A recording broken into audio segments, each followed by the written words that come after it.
So when my patients are pressed for time, I tell them they have to still believe in their fitness routine and they can do these exercise snacks. That seems to be a buzzword.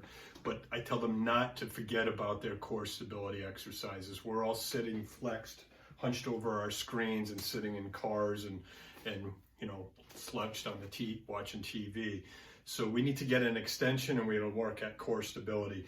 So if you've been following me along on my Gifts of Fitness, you would realize that I already sent you the Smart Movement screen, and a lot of the deficits in the Smart Movement screen, this is actually a correction for on stabilizing your core. And when I refer to your core, I mean from your quads, your glutes, right up through mid torso and chest level.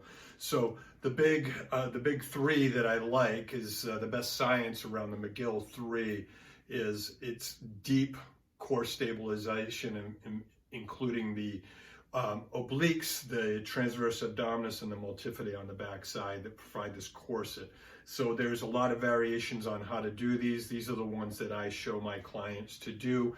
They're in their exercise program where they can pull it up on video. But this is, if you want more explanation of the why or link to the things you might have missed on the screening, you can read the post below. But in this video, I just wanted to quickly go over the big three. One is a curl up. So on this one, I recommend on a solid surface. So this is a treatment table that just gets me up off the floor. Some of my patients can't get down on the floor to do this, so this eliminates that excuse. You do not want to be on a soft mattress for any of these. You want your lumbar spine reinforced and you want to think stability on this. So the first one with the curl up, you can build up to doing a minute on each side, but you want to start simple with 10-second counts. The key is you want to reinforce your lumbar spine by bringing your hands under the small of your back, extend one leg, the other knee is bent and on that stable surface.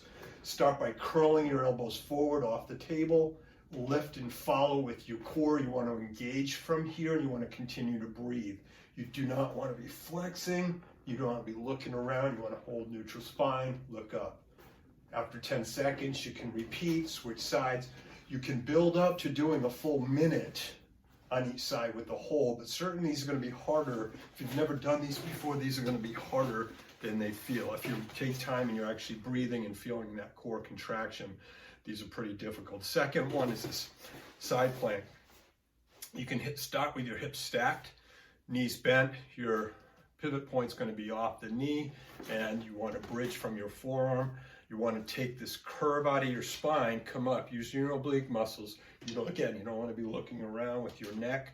You don't want to drop out. If you do drop out, you hold for what you can do with good control and you build up to that 10 seconds. Try to build up to a volume of time doing about a minute, and that can be 10-second holds times 6, or it can be a full minute, or break it down half and half, 30 seconds. So obviously do both sides. Third one is called the bird dog. You want to get what we usually call a tabletop position here, thinking starting on all fours, but then you're going to start working on cross stabilization. Once again, neutral spine, including your neck maintaining neutral. I like to tell my patients to make a fist, push through their heel, and reach out. Again, trying to hold for 10 seconds. You don't want to see any of this going on. You don't want the back to drop out. Nice alignment. Obviously that switch sides, set up, go, lock it in and hold. And be very aware of your breathing. Don't hold your breath for those 10 seconds. Build up to a minute. What I often like to do is follow up with just a nice prone extension stretch. This is not officially part of the McGill 3. I just have my patients do this because it feels good. It kind of releases the upper trap, mid-back muscles. And if you're able to reach down and safely reach back for your heel, it's nice to give the quad and hip flexor a finishing stretch. Once again, these muscles are often short and tight when you're sitting like this all day. So reach out to me if you have any questions. That's how I do it. In a module coming up in my Achieve Balance course, I'm actually building a Build a Better Back module that has modifications and progressions of that exercise, but you have to know where you are to start. So either work with a physical therapist, someone who's qualified to knows your condition, And then give them a try, reach out, let me know how you do. Best time to do them is when you are not in pain. Clients will tell me I stopped doing them because I was out of pain.